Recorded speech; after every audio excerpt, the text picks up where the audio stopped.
Hello green മീഡിയസിലേക്ക് സ്വാഗതം.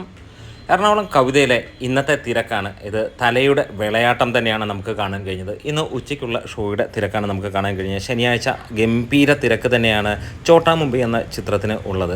അതായത് മലയാള സിനിമയിൽ റീ റിലീസ് ചരിത്രം തീർക്കാൻ പോകുന്നു ഈ ഒരു സിനിമ എന്ന് തന്നെ പറയാം. മോഹൻലാലിൻ്റെ ഇതിനു മുമ്പുണ്ടായിരുന്ന റീ റിലീസ് ചിത്രങ്ങളുടെ ഏറ്റവും മുകളിലേക്ക് പോകുമെന്നുള്ള രീതിയിൽ തന്നെയാണ് ഈ ഒരു സിനിമയുടെ തിരക്ക് കാണാൻ കഴിയുന്നത്.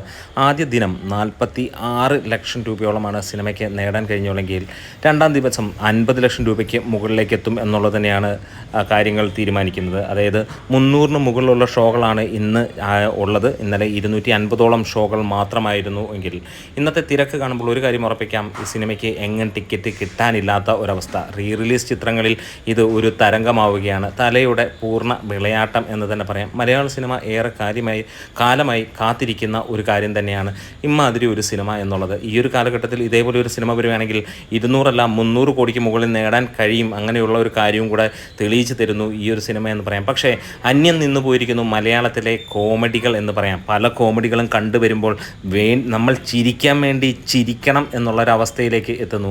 അറിയാതെ ചിരിച്ചു പോകുന്ന കാര്യങ്ങൾ വളരെ കുറച്ച് നല്ല ഒരു സിനിമയിലും ഇന്നില്ല എന്ന് തന്നെ പൂർണ്ണമായിട്ടും പറയാം. അല്ലെങ്കിൽ ഏതെങ്കിലുമൊക്കെ സിനിമയിലുണ്ടെങ്കിൽ 1-2 സീനിൽ ഒതുങ്ങുന്ന കാഴ്ച. ഇവിടെ ഈ ഒരു തിരക്ക് കാണുമ്പോൾ ഒരു കാര്യം ഉറപ്പിക്കാം, മോഹൻലാൽ ഫാൻ പവർ തന്നെയാണ് ഇവിടെ കാണാൻ കഴിയുന്നത്. ചാനൽ ഇഷ്ടമെങ്കിലും ഒന്ന് സബ്സ്ക്രൈബ് ചെയ്തു.